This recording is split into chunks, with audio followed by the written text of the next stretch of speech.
So, pero okay na yun dito kanila. So yun guys, nagpadagdag siya bossing bendo. Hindi sa aming bendo to, pinare-repair lang din sa amin. Pero yung laman nito, halos kami na yung gumawa kasi nasira din. So nagpadagdag si ng antena. So ito multiple antena din to. So isang bendo, ilang antena? Isa, dual band, 2, 4, 5, 6 lahat. Tapos isang sub bendo.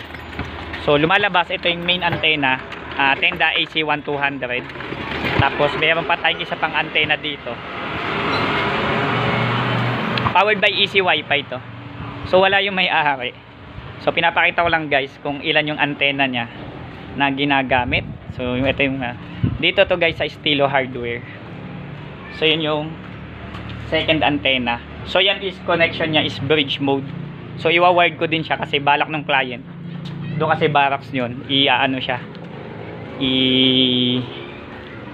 Ilalayo pa doon. So iwa-wired ko na lang na mahaba. Wala namang problema kasi ilang meters lang din naman. Since na provided na may ano na sila doon. Router na. Kasi yung nakarang router niya 5x5 nasira, nabasa ng ulan. Next antenna ay ito. Ito is AP mode. Galing din sa main bendo. Siya yung dating main. Yun. So main siya, main. Okay. So sumunod naman, pang ilan na yan? Pangatlo. Ito yung pang-apat na antena.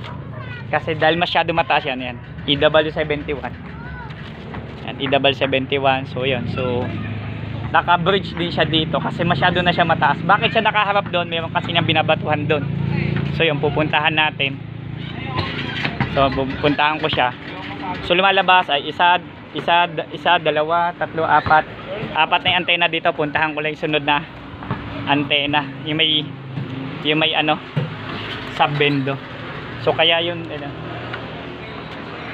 kaya yun. Yung antena na yun, hindi masyado kita. Nakaharap dito. So yun, pupuntahan natin yung sub-bendo. Tsaka i-edit ko na rin yung Wi-Fi name.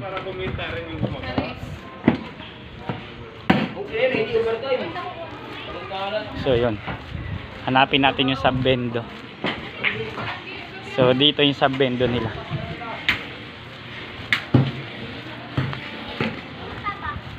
So ito yung sub-bendo. Yan, sub-bendo. And then ito yung pang 5 antena. Ayan. So yan. So total of 5 antena na siya ngayon. So okay na to. So rename ko na lang siya. So maraming salamat Estilo Hardware. May kasunod pa to. PC mo gawa mo. Don't forget to subscribe.